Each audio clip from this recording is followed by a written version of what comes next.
Hello and welcome to the best of rSlash. Today we're taking a look at rSlash MaliciousCompliance, where OP's manager tries to teach her how to clean a knife and ends up bleeding all over the restaurant. This first story has been posted by Edusta. I am a radiology resident, and luckily the facility I am working at allows for each resident to be separated in individual workstation rooms for reading imaging. This morning, I grabbed one of the rooms, spent a while cleaning it all up to make it safe for me to spend the day in. Another resident, who showed up late, came in the door and demanded that I leave the room because it was assigned to him. I chose the room because I knew the dictation microphone didn't work, so all reports would have to be typed, and I was on rotation that was light on volume, so it wasn't a big deal to type the reports for me. He started to squeeze his way in and box me out, and because of his persistence, I let him. I packed all of my things to head to a different room, got up, and headed out the door. Right before shutting the door, I told him, "Oh, by the way, the dictation microphone doesn't work in this room." As I sit here typing this, I am watching him read case after case, which he has to individually type. Meanwhile, I have spent the day studying and relaxing in my new, cleaned room. Edit. No, the room was not assigned to him. This next story has been posted by Vasco. In 2017, I signed up for my web shop contract with our national mail carrier to deliver parcels. The more parcels, the better rates you get. In my league, they had 1,000, 2,000, or 5,000 parcel target contract. I went with the 2,000 one. At the end of year one, there would be an evaluation, and they said they would be very flexible and reasonable because their priority is to help grow my business. I actually had that in writing.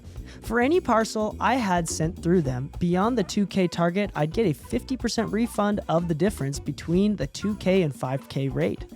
E.g., 2K rate is €3.5 per parcel and 3K rate is €3 per parcel. They would refund me €0.25 back for each parcel above my 2K goal.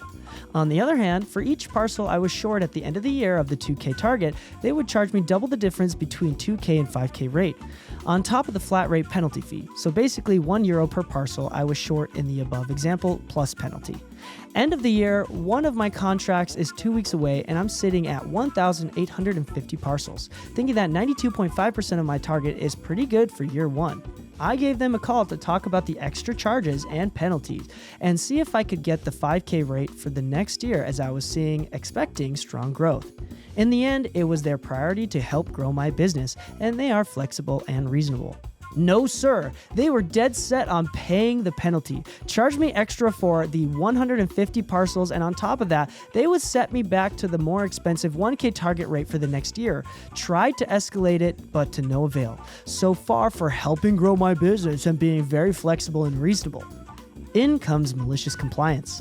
I did the math, and paying the penalty plus extra charges was nearly double of what it would cost me to reach my target if I would just pay for 150 extra parcels out of my own pocket.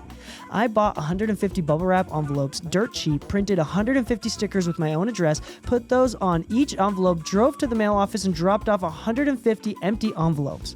Next morning, the mailman arrives at my door with a grin on his face, he is a cool guy, and a stash of envelopes, wondering what the F I am up to. Later that day, I called them to let them know I had reached my target and that I would not renew my contract. I signed with a competitor for about the same price per parcel, no strings attached, and did 17,000 parcels in year two, which amounts to €50,000 in business they missed out on. This next story has been posted by Dumma Die. I used to work part-time at a sandwich shop during college about 9 to 10 years ago. The shop had a high turnover rate, and I was there the longest, so I basically learned everything in the store.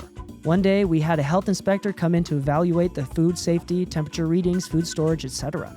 I had to slice the tomatoes for night shift, and the inspector took issue with the dirty slicer and asked if it had been cleaned first. I said yes.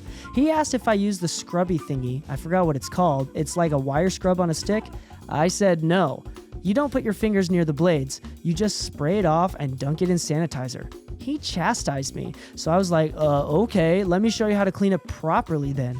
If there was a way to do it right without getting hurt, then I was willing to learn. My coworker and I stood there and watched him jam the wire scrub between the blades and pull it back, and of course, it got stuck. He shoved it forward again, jamming his knuckles into the blades. He started bleeding everywhere. My coworker had to shut himself in the walk-in freezer. He was laughing his ass off. I just looked at my manager trying to help this idiot inspector get a towel and whatnot and said, yeah, I'm not cleaning the slicer like that. You've been listening to the best of rSlash. If you like this kind of content, please leave a thumbs up. And also feel free to subscribe because we release content like this every single day, 7 days a week on both YouTube and podcast.